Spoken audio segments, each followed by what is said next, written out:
Hey, thanks so much to Aniba for sponsoring today's video. So we just got a bunch of huge gaming news and leaks that dropped, and there is a lot of stuff to unpack. PlayStation is ending physical games, and that has people going crazy. They are canceling pre-orders in droves. GTA 6 is getting canceled. People are canceling their PlayStation Plus subscriptions. Naughty Dog even clapped back. Let's just say this week has been absolutely bonkers, but I have a feeling this upcoming week is about to be even crazier. A new Cyberpunk update could be dropping soon. They could be huge, and Wolfenstein 3 is reportedly in production. Check the chapters for easy viewing, and let's dive in. Okay guys, let's get your pitchforks out, let's get your torches, and let's talk about the biggest thing that happened, and that is PlayStation is officially killing physical games, and the backlash that is, going down is absolutely insane. At the start of July, Sony announced that physical disc production for all new PlayStation games will stop in January 2028. Now, anything released before that date keeps the discs, but everything after is digital only and sold through the PlayStation Store or as a redemption code at a retailer. So yes, more code in boxes. There's not going to be any physical games after 2028, which that tells me that this all but confirms that PlayStation 6 will be a discless console. And let's just say the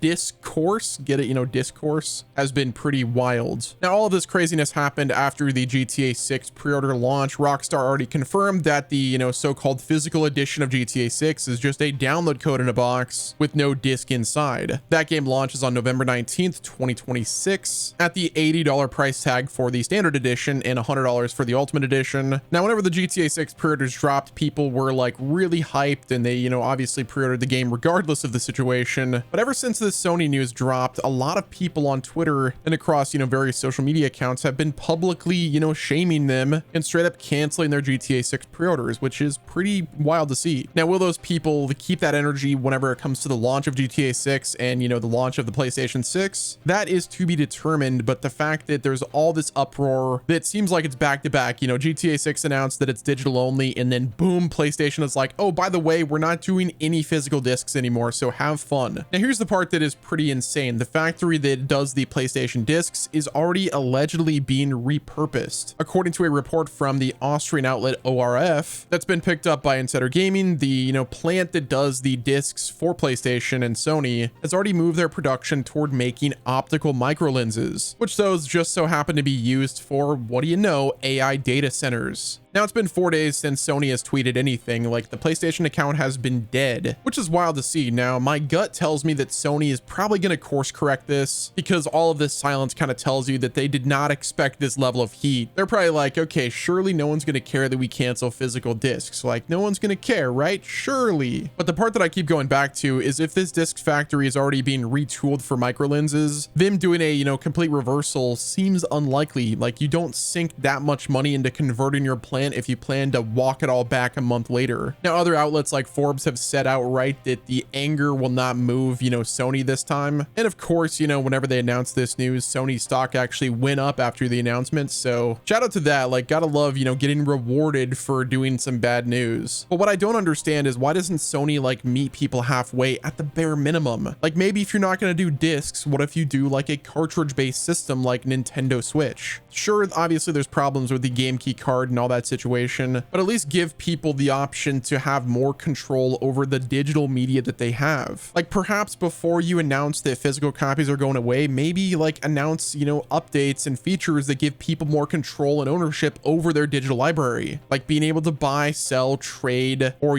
convert your physical library already into a digital library, or at the bare minimum, like guarantee that the games will never vanish, which, let's be real, like they probably will. Heck, they just shut down the PlayStation 3 and Vita store. Like, it's already happening. And I'm going to put this as plainly as possible. I'm primarily play on PC, so like I'm not fully affected by this news. Like, obviously I have a PlayStation, I've got, PlayStation 5 Pro, I've got a Series X, I've got a Nintendo Switch 2. But if buying digital or just buying the game in general is not me owning it, well, then piracy is not stealing. Like, that's just the reality. That's been my take for a long time. Like, I'm strong into emulation. I think that emulation is preservation. And if PlayStation does decide to not, course correct correct with the physical to digital situation, well, in my opinion, maybe, you know, our buddy GeoHot needs to, you know, come around again and give power to the people, because the reality is the people will preserve their games whether Sony likes it or not. Now, this next one is a small move, but honestly, I respect it. Naughty Dog recently updated their profile banner to a, you know, shelf that's packed with physical PlayStation games from the upcoming Intergalactic The Heretic Prophet. So yeah, they didn't make a statement. They literally just changed their, you know, profile header, and they're just like, listen, all these physical games are here. It kind of shows you what the studio Naughty Dog believes. Will they get some flack from, you know, PlayStation and the greater Sony? Possibly, but I don't really think they care. Okay, so now let's switch gears to Cyberpunk. As you guys know, the, you know, Cyberpunk Edge Runners 2 is officially confirmed for fall 2026 on Netflix. It's going to be a standalone 10-episode story with a brand new crew in Night City, made again by CD Projekt Red and Studio Trigger. The first season was absolutely insane. I loved it. It was also a massive deal for the game. Like right now, actively, just from the news of Cyberpunk Edge Runners, there's already people back on Cyberpunk. Steam alone has 100,000 people on it. So here's my thoughts, and you're probably wondering what I'm talking about. And since we're getting Edge Runners 2, it only makes sense for us to get an Edge Runners 2 based update for Cyberpunk 2077. The first one came bundled with the, you know, David jacket, the gear, you know, all of the fun stuff. And it also, you know, gave us a big spike in player count as well. So with Cyberpunk 2 landing this fall, I think it's very possible that we get an Edge Runners themed update to tie into the new crew. It's probably not going to be like anything significant, but seeing as how, like, you know, the first one really revitalized Cyberpunk 2077 with the player count, I think giving us another update that is Edge Runners themed is only going to do well for the player count. Like, they don't have to, you know, release any major content to push sales. They just have to, you know, give us a tie-in to the game, which I think that's very possible, and it's probably going to happen. So moving right along, we have a Crimson Desert update that just dropped. Pearl Abyss has announced a major update on July 3rd. So yeah, the update added you know, a bunch of new outfits, around 40 new equipment pieces, as well as a long list of, you know, gameplay and combat fixes. The developers have also promised more updates are coming through at least September, so if you jumped off the game early and you didn't really mesh with it, who knows, maybe there's going to be an update in here that brings you back to the game. Next up, for all the Final Fantasy fans, we have some news regarding the remakes. First and foremost, Square Enix addressed the future of Final Fantasy remakes at its recent shareholders meeting, and the gist of it is that not every remake is going to get the full Final Fantasy VII remake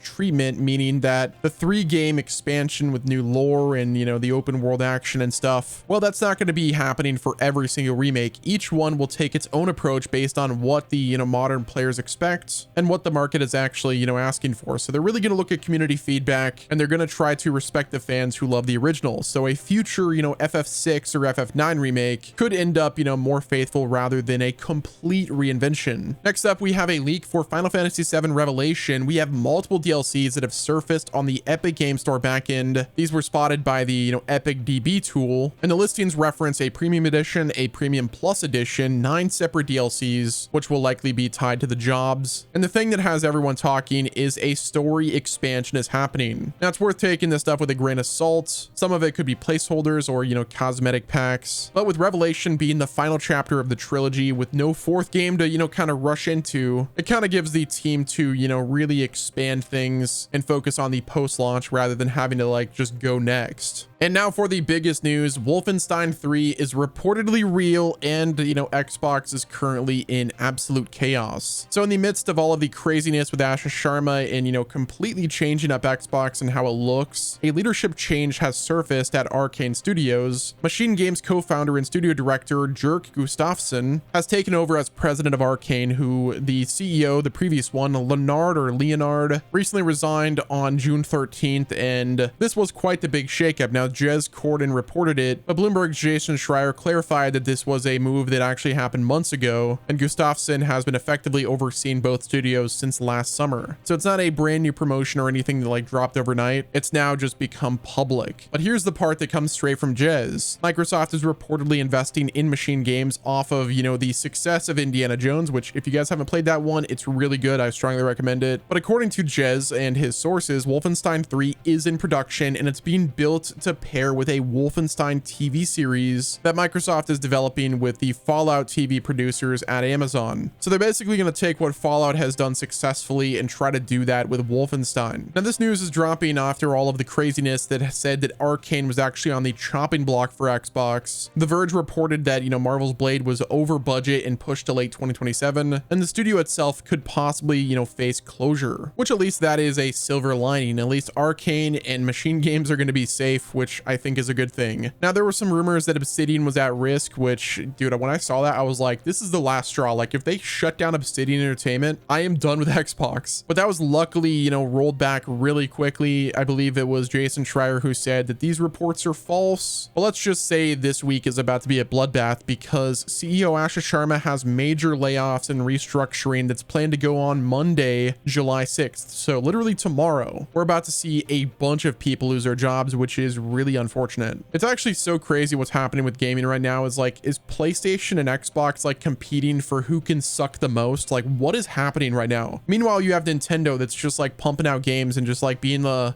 pretty silent dudes who are just over here having fun. PlayStation and Xbox are duking it out to see who could suck the most. And then you've got Gabe Newell over at Valve, who's probably on a boat somewhere, just smoking a cigar and literally doing nothing and still winning. But yeah, guys, that's going to wrap it up with this video. Let me know what your thoughts are down in the comment section. Hit the like button if you enjoyed, subscribe with your noties on. And until next time, this has been Wes, and I'll talk to you guys in the next video.